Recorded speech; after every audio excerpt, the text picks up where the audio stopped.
talk to you on this Friday the 13th. It seems like an appropriate day to make a presentation.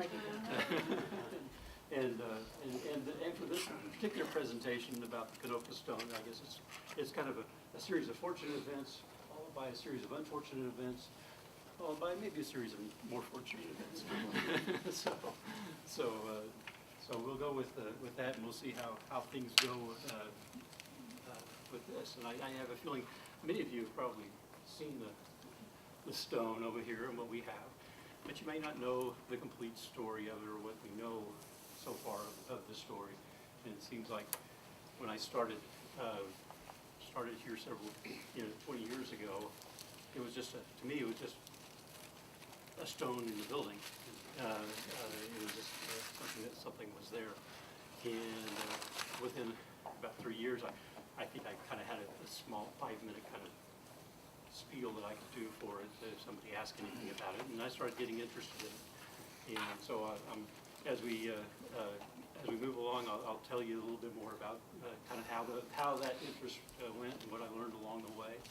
And kind of, it seems like every time I've talked to many classes over the years about it, and every year I present, I feel like I learned something new about it. And so as long as my computer cooperates here, for many years I just did it with the resources here, and finally a couple of years ago I put together a PowerPoint presentation that hopefully it helps me stay on task and a little more focused, but also will be something that will be helpful for future generations to get a feel for what this is all about. But so this is it, the continuing saga of Monmouth College's storied stone, or that's how the Canopus crumbles. So this is so what I'm going to do is tell you the story. And my story starts in Egypt in 1866. And it starts around a place called Tanis, right up here in the Delta area of Egypt. And let's get a little closer up on that. But over here in Tanis, I mean, most of us have heard of Alexandria and Rosetta and a few of the other areas in that. Some of the places, Canopus, which is underwater now, is in this little bay area there. We have to do a lot of. Anyway, in 1866, a team of German scientists, German archaeologists led by Karl Lepsius, discovered a 7-foot 4-inch stele or stone that had the decree of Ptolemy III inscribed from a decree that was done in 238 BC. And on it what they saw was in hieroglyphics and Greek on the face of it. And so that's kind of when they uncovered it, this is what they saw, and that's what they went with. And they were excited about it. It was a nice stone. It was complete in every way. It was part of a temple that they were working on at the time in this area.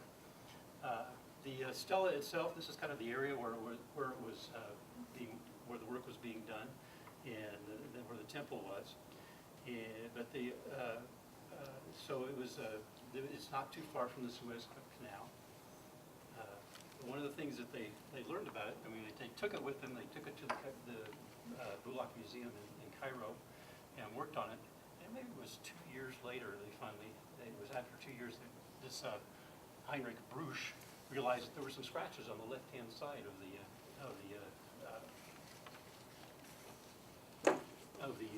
Canopus stone.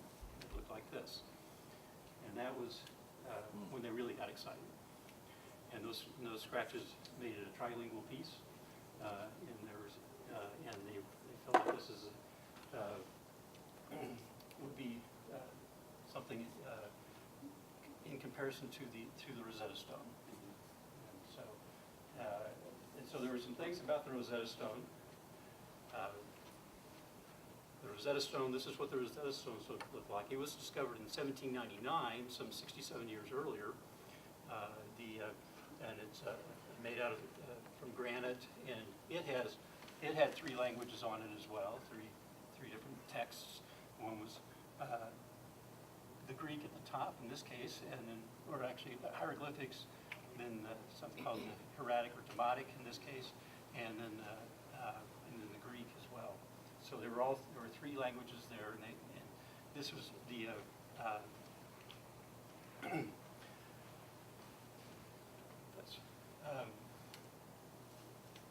but the problem with it was, I mean, this was what really started all the interest in 19th century archaeology and the hieroglyphics and deciphering hieroglyphics. And it was an exciting time for archaeologists. And it was discovered by Napoleon's army, kind of accidentally. They were just trying to build a fortress of some sort, and they were going to use it as part of the foundation. When a general who happened to know a little bit more about such things actually realized the importance of it. And the nice thing about Napoleon is that he didn't just take an army down there. He had 200 scientists they brought along, and so they were the ones who took it and kind of went with it until the Treaty of Alexandria, which ends up in 1801. Everything got turned over to the Brits. That's why we find this in the British Museum. And this was actually created in 196 BC, 238, 196. So this is actually 40 years older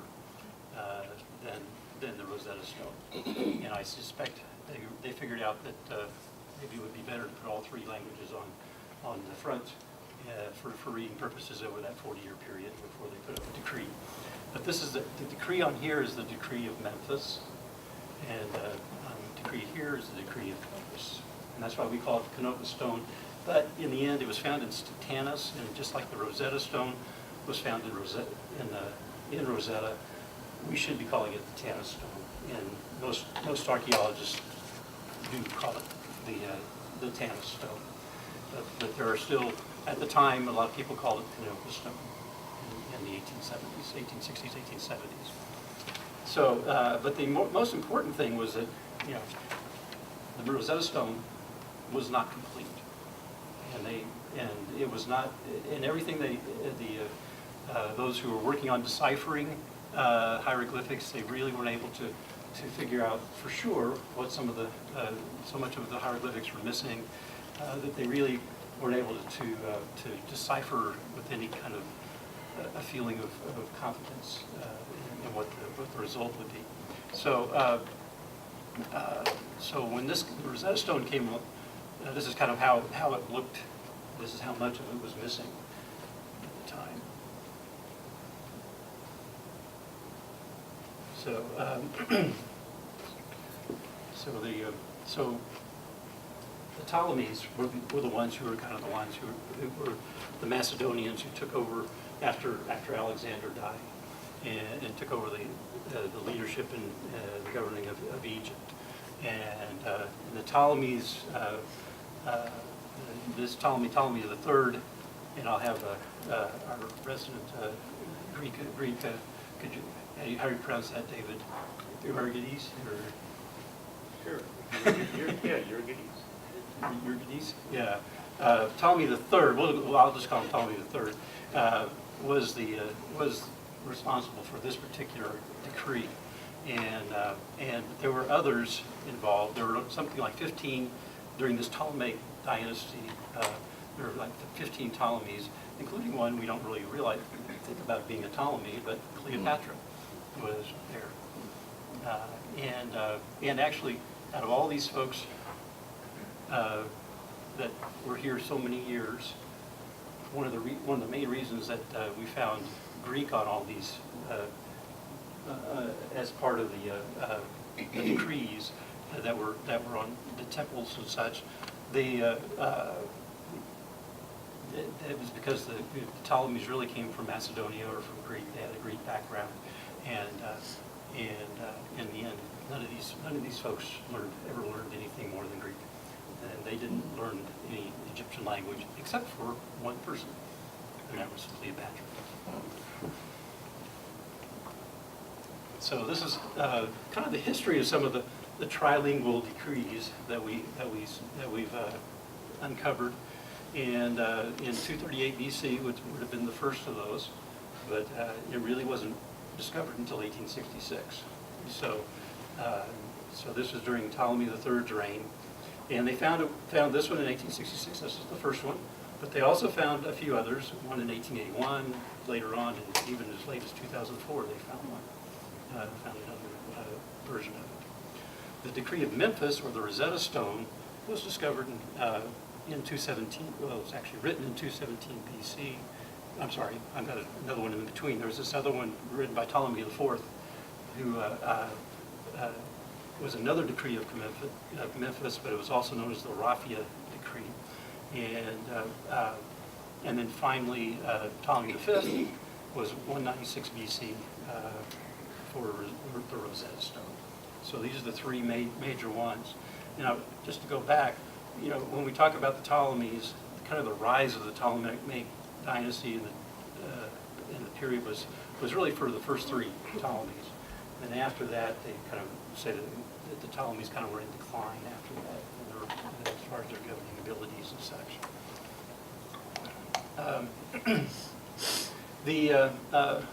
So once this was taken to the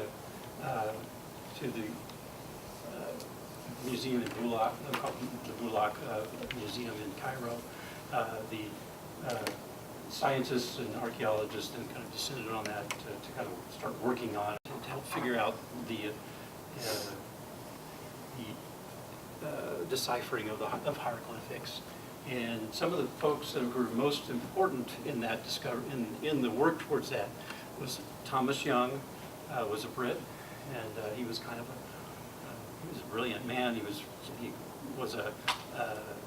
studied medicine. He was really trained as a physician, and then he went on to, but he was a physicist, a mathematician, and a linguist as well.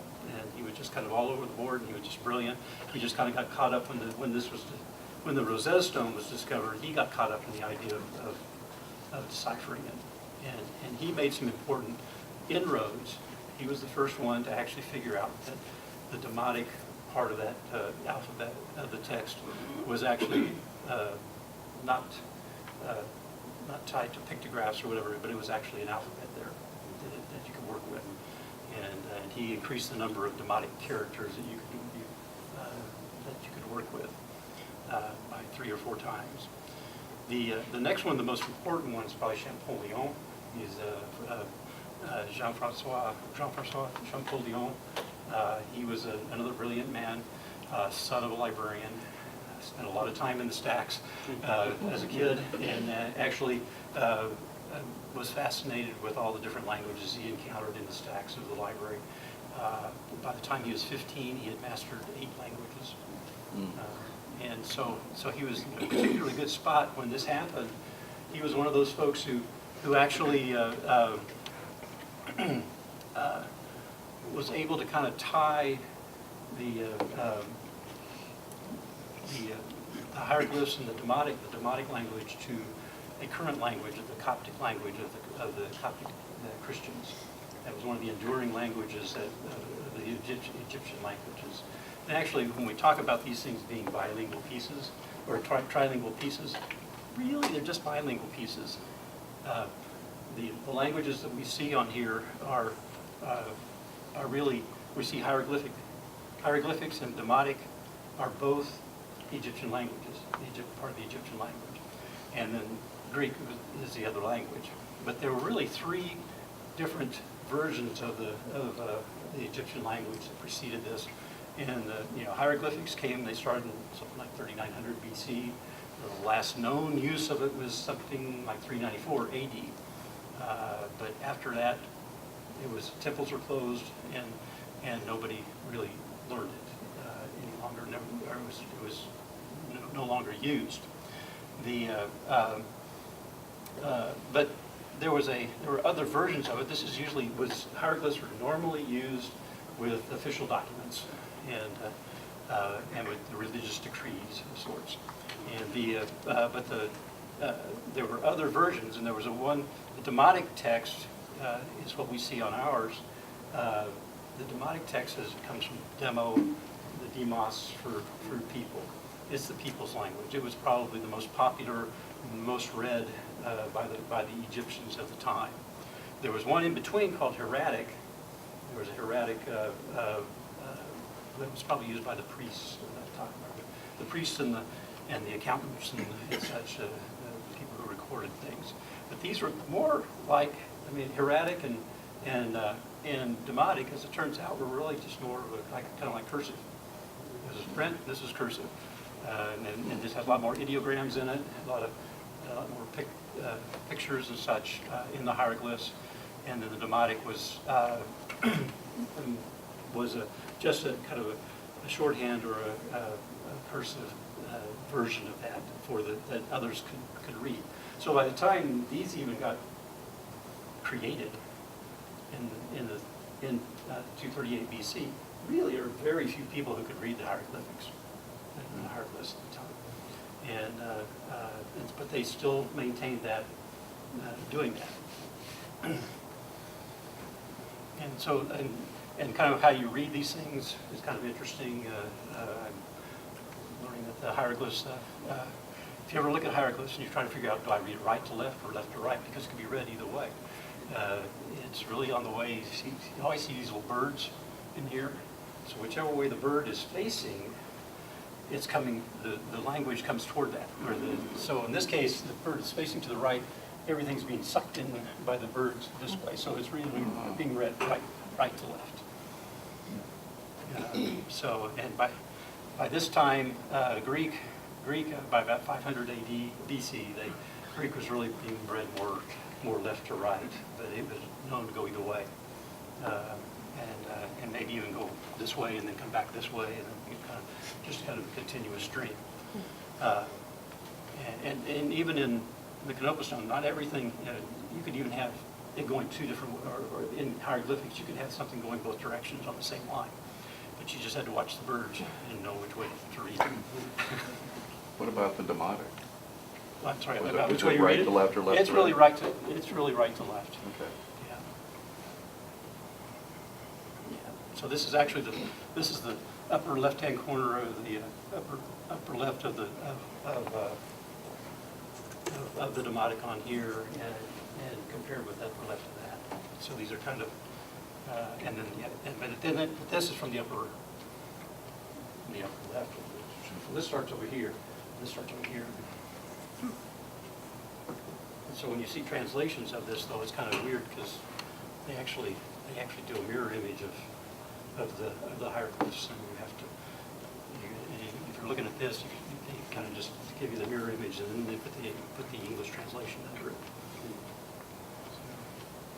So okay, that's a little bit about that. This is what it looked like. We had this beautiful lunette at the top. 37 lines of hieroglyphs followed by 76 lines of Greek. It was 7 foot 4 inches high, quite high, and 2 feet inches in width, and then 13 and a half inches in depth, and that's where this thing was found on the side. So this is what the lunette looked like. Had some nice cobras and traditional ankh there for life, and wings.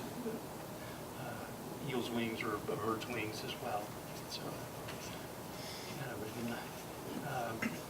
and then the other view of the stone.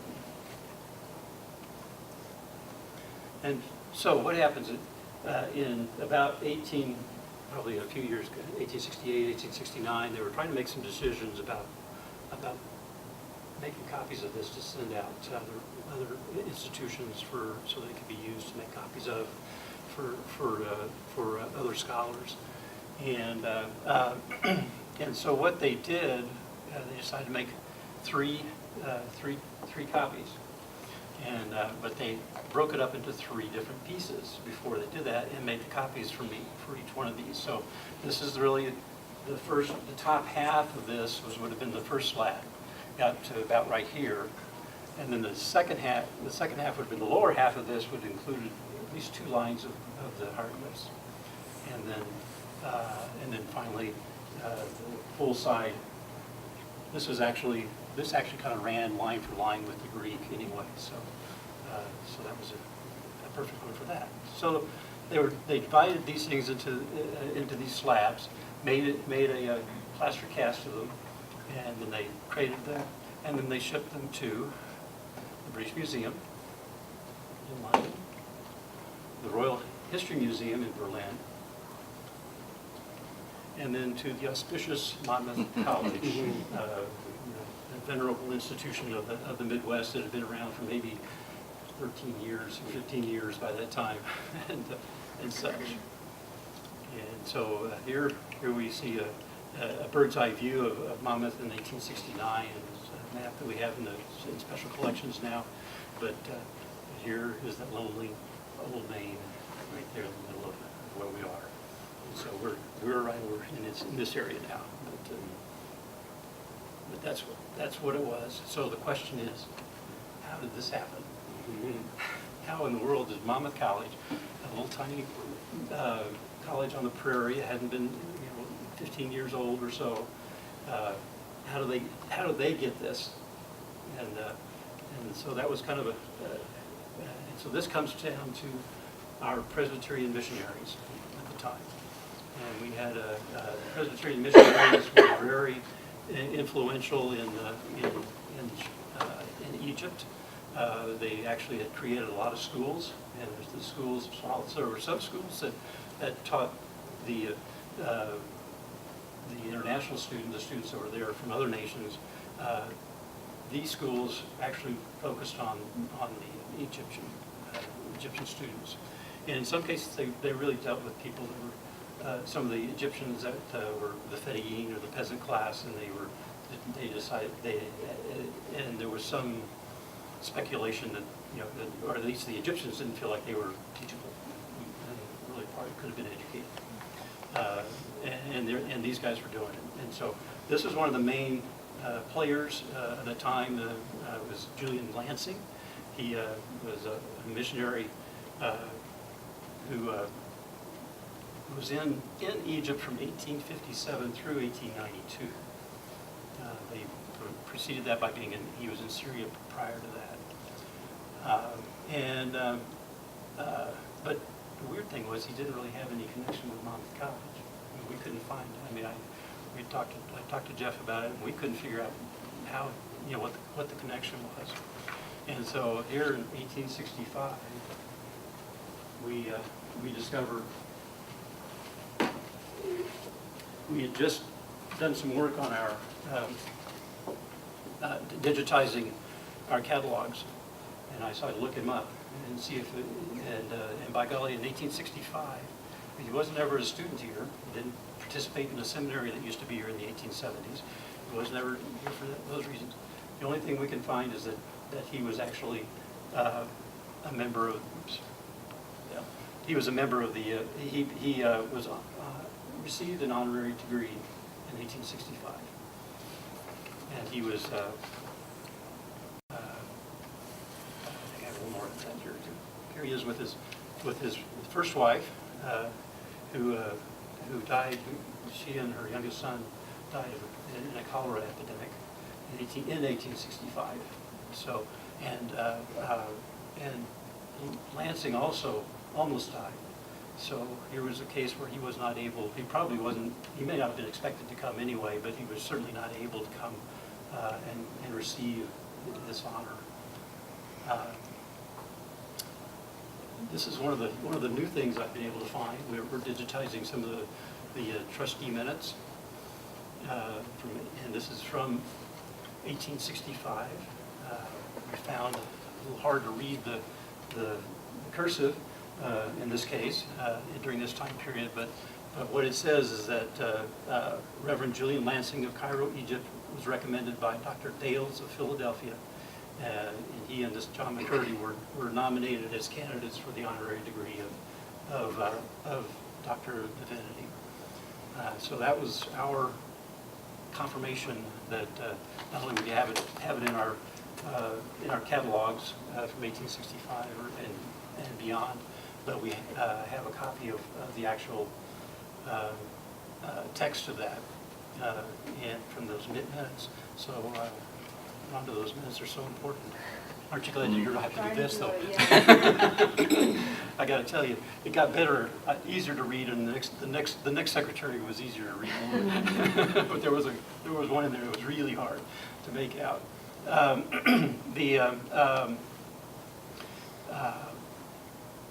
And curiously, I mean, Dr. Dales would have been Dr. J.B. Dales, is what I'm discerned, and happened to be the brother of Sarah Dales, who he married a year later after his wife passed away.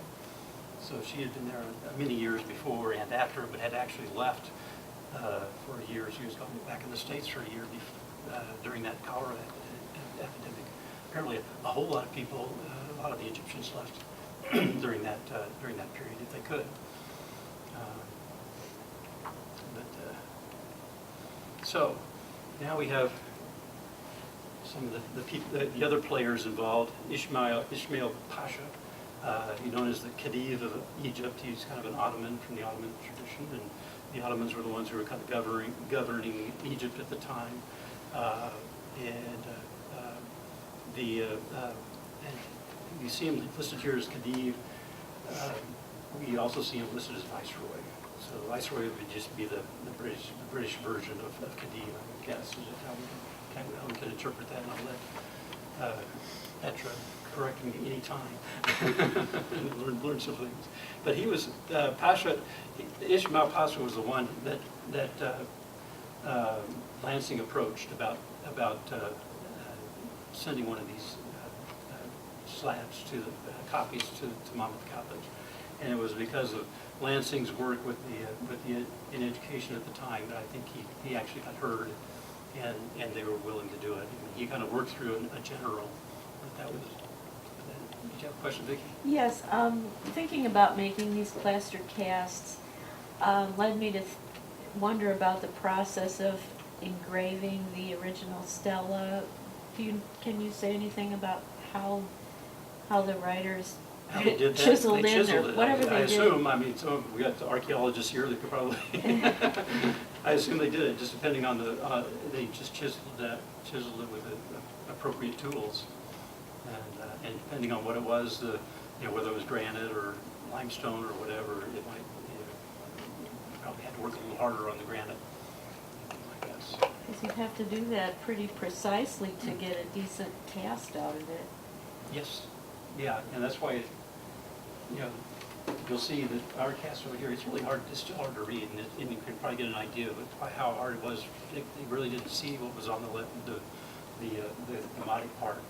It was really, really hard to see because it was it wasn't done with the same kind of engraving tools, I have a feeling. And it was just not done. They must have had to do something that wasn't able to do quite as deep a cut with those. So, but I would say Pasha was the one who had to be persuaded to do this, and he did it. Now, he was also known for some things. He was kind of an important character at the time. He was the one for whom the Suez Canal was built during this time, and there was probably increasing influence by the Western powers in Egypt as well during his reign.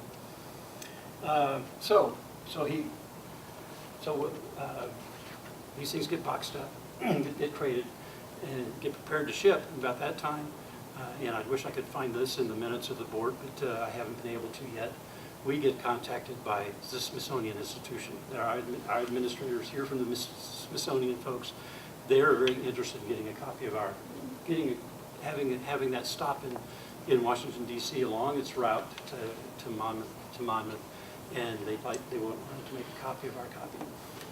And so we did that. We agreed to do that. There must have been some kind of negotiations going on, but because we're a depository library, we have a lot of things that maybe some other institutions won't have, but we have copies of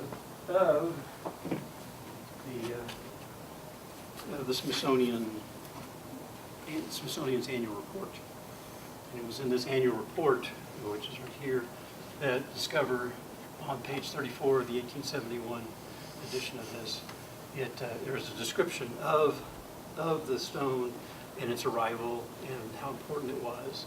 But those of you who can't read that, it says the stone occupies a position in Egyptology similar to that of the Rosetta Stone, except that it is much more perfect and will probably aid much in the deciphering of hieroglyphics.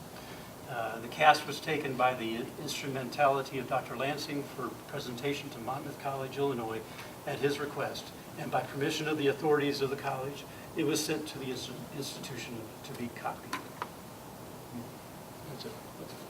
And unfortunately, the bottom part was very much broken in transit. This is the part that, okay, it arrived, they opened it up, it's broken. And so, in this case, he said, and it required patient labor on the part of a skillful modeler to restore it to anything like its original condition, which was probably a big break for us. Had it arrived here in 1871, and we opened it up and it was broken, would we have the wherewithal to actually have it repaired? We probably would have figured it out eventually, but it probably would have taken some time. So anyway, they got it done, they put it together, and they moved on. They sent it on to Monmouth College. And so this was a big deal. It was a big deal because it was confirming the hieroglyphs, the translations or the deciphering that Champollion had done about hieroglyphics. And so it starts showing up in things. So Scribner's Monthly. We have a copy of Scribner's Monthly, and it right here, which you're welcome to look at. We'll pass around copies. A copy of that.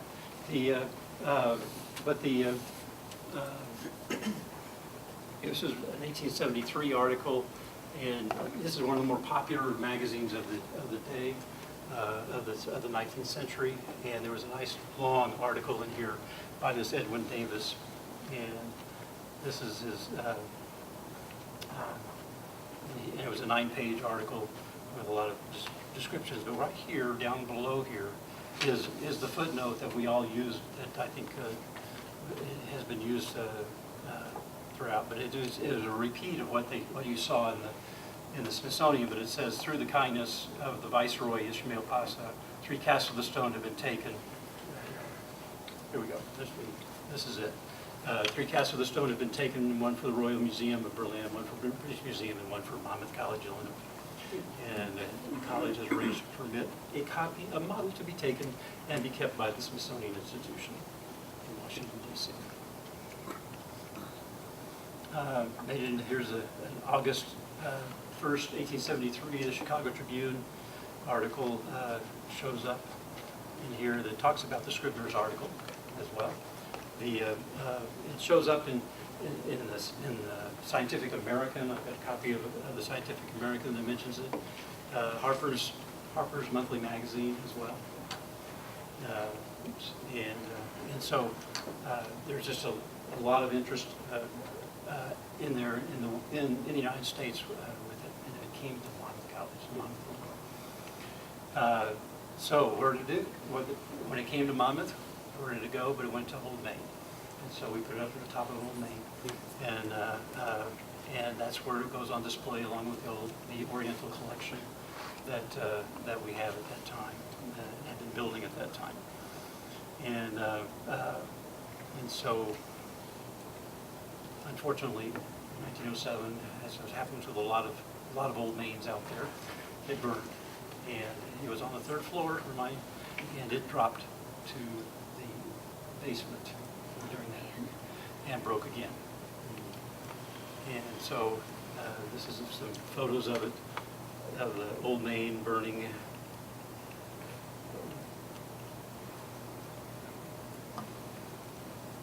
And so it was not pretty. It really did a lot of damage. And so what happened at the end of that, workers apparently scooped up the remains. They found some remains of the stone. They scooped them up, they boxed them up, they took them over to what was called Sunnyside at the time, and then that's where they remained for the next 50 years, underneath the staircase, with brooms and dust mops and other things on top of it. And so, but yeah, a custodian brought it to the attention of Dr. Charles Spiel, who was a religion professor at the time, and he was very interested in it. And Spiel had them haul it over to Wallace Hall, and they put it back together and what they had of it at that time, and put it on display again. So it came back.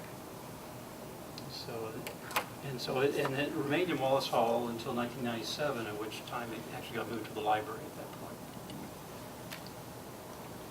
So then about that time though, in 2001, when I was around and I started taking a little bit more of an interest in it, we had a group.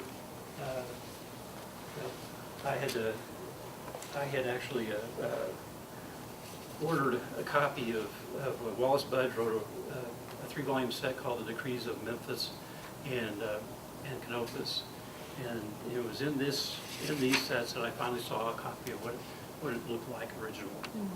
And saw a facsimile of this, and that's what we made a copy of this. So it was here. I go, oh wow, this is really great. I still don't see 3 languages, but I see the 2 there, and finally I get a better sense of what we're missing. But as I continued on in here, another facsimile fell out, and that was this one, and that was the first time it realized that there was a third language or a third text involved. And when I saw this, and I saw this upper right-hand corner of this, I realized, that looks familiar. And so it was at that time we'd had this stone in our midst here all the time, and it was up on the upper level of the library. It was we had a conference here of classic students and such, and that met.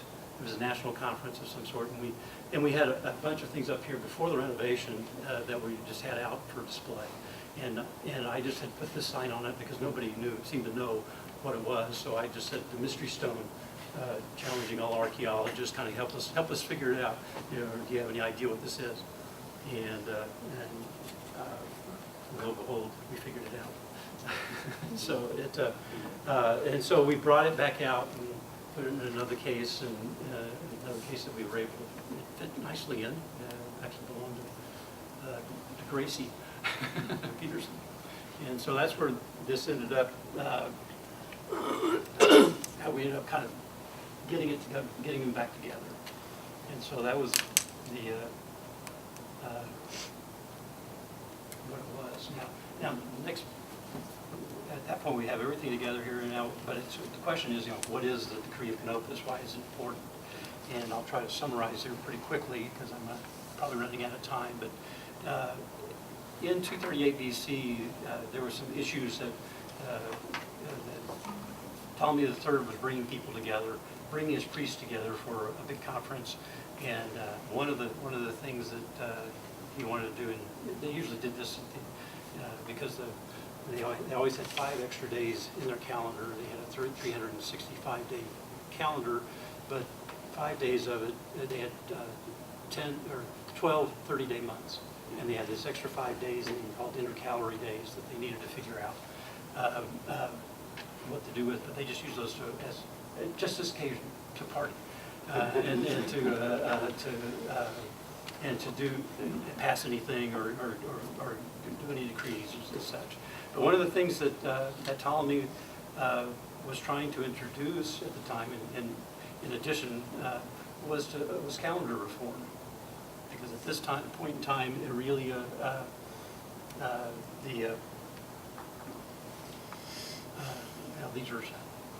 that was one of the issues. But the reason this was this is, at the time, it brought, when people were working on this, this had a lot of information, historical data that they hadn't otherwise known about from this time period, from Ptolemy III's time period. And this is where basically the first leap year on record it becomes. And we kind of credit that to, oftentimes give credit to the Macedonians, which is, once again, the Ptolemies are Macedonians. They had kind of figured it out, we believe. Not everybody believes that. Some people just believe it was an Egyptian thing. But they figured out that 365 days just wasn't working. And it didn't work because this every year, the Nile, the things that they could count on were the heliacal rising of the star, the Sirius, that we know as Sirius. They called it Sotus and Sotep and a few other things. But every year during the summer, it would rise to a certain, right on the horizon at morning, and you could see it at the morning. And they knew that was, a new year was starting basically at that time. And they knew that the Nile was going to flood at a certain time. And they knew that the farmers knew how they could take advantage of that. But this calendar, the original Egyptian calendar, starting in 3900, it just didn't, after 100 years, you're missing out on like 25 days. And after 200 years, you're off by another 50 days. So over time, you got to make some corrections. And so this was one of those times. I think in the Roman calendar, sometimes they just plunked in another month to fix it.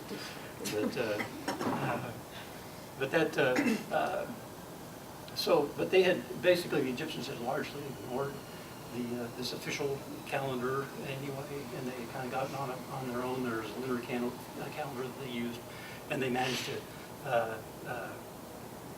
use that instead. This was the first attempt at correcting that and adding a leap year every 4 years. It didn't work. The priests didn't take it back and didn't implement it after all. And it really went away after Ptolemy III died. So it didn't happen again until later. It wasn't until 46 BC with the Julian calendar where this is. But this, as it is, the Decree of Canopus was really the first written record of leap year and how we implementing a leap year. So that's really one of to me, that's one of the most interesting parts of it. In addition to what it did for hieroglyphics. So that's my story. I'm keeping to it. So, but, do you have any questions?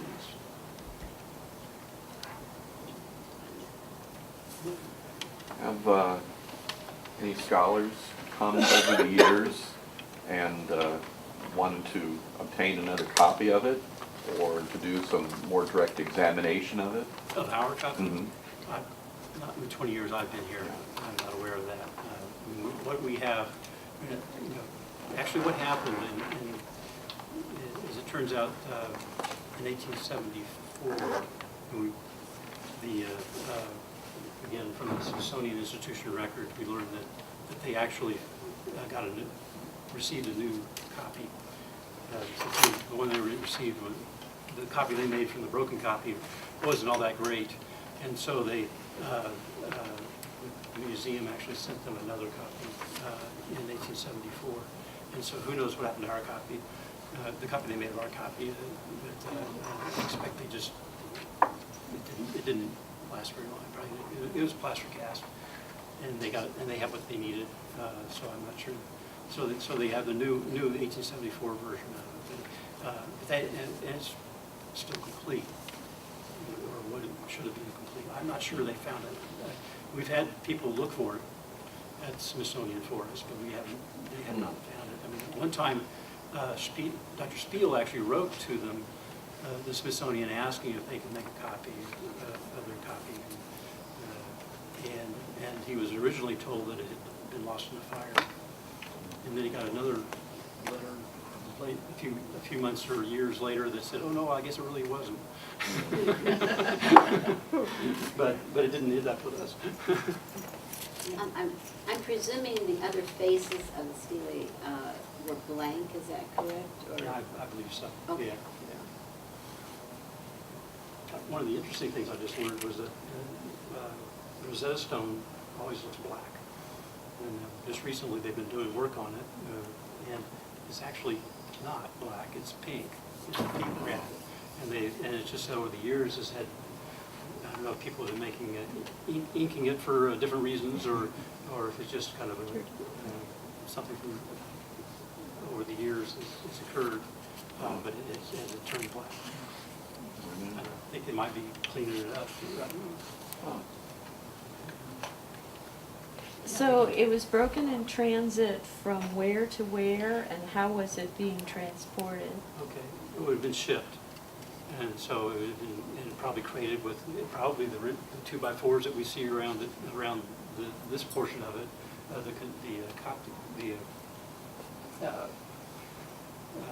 demotic version side of it was probably what it looked like, and it was probably just created with those 2x4s around it, and who knows what else they put around it, but it wasn't enough, whatever it was,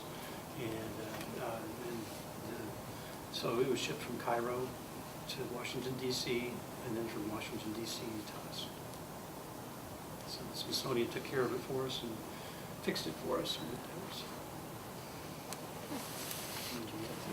Has anybody checked with like the British Museum or the Berlin Museum to see if they have their copies or? Actually, I don't. I really haven't. Be interesting. I've looked at. I'm trying to remember which one this was, but there was an Egypt room, and it might have been the Smithsonian or it might have been the British Museum. But they had a picture of their in turn of the century or 1900-ish. They had a picture of the Tannis stone, copper stone, and it was pink. It was very different than what ours was, but I think that is possibly because of the other versions that have come since. But you're right. I assume that the original is still where in Cairo, and they found other copies of it, and some of those copies went to the Louvre. I think one of them went to the Louvre in France, and maybe the other copies going to replace our You should have copies. looked it up. But, You got all the way there and I was then, just at the Louvre, I should have looked at it. and of course, it's probably in storage. but we don't know what museum the original is in, though. It's just- Yes, we do, I think, or should. The Bulak Museum became another museum. Okay. Later, Bulak was near the border, near the docks, I think, and they moved it into the kind of downtown area of Cairo. It's in the Egyptian Museum. Egyptian Bulak Museum. Museum was just a predecessor in the 19th century, then they built a new Egyptian museum downtown. So the original is still in that pristine shape that we I assume so. see there on there? It looks I assume exactly so. like that? You'll have to investigate next time. I've never seen it, I've seen them set as stone, Yeah, yeah. Chris? And you said that was originally like a 6-foot piece. It's actually 7 foot. So our piece is the bottom? Our piece is the bottom half. Okay. This is And the slab that They never found the top crescent piece? We have never found that to date. Okay. Yeah. So I'm assuming it may have just shattered in the process. It may have been the one that was more badly damaged in the first place, and that second drop may have just been too much for it, or they just didn't figure it out, and they only brought back what they found, or had big enough chunks to fit. Or somebody from Knox stole it. Yeah. It was buried with the bronze circuit. That's how we're It's in a closet over there. Yeah. Thank you very much. Welcome to, a lot of these things ended up on the screen, but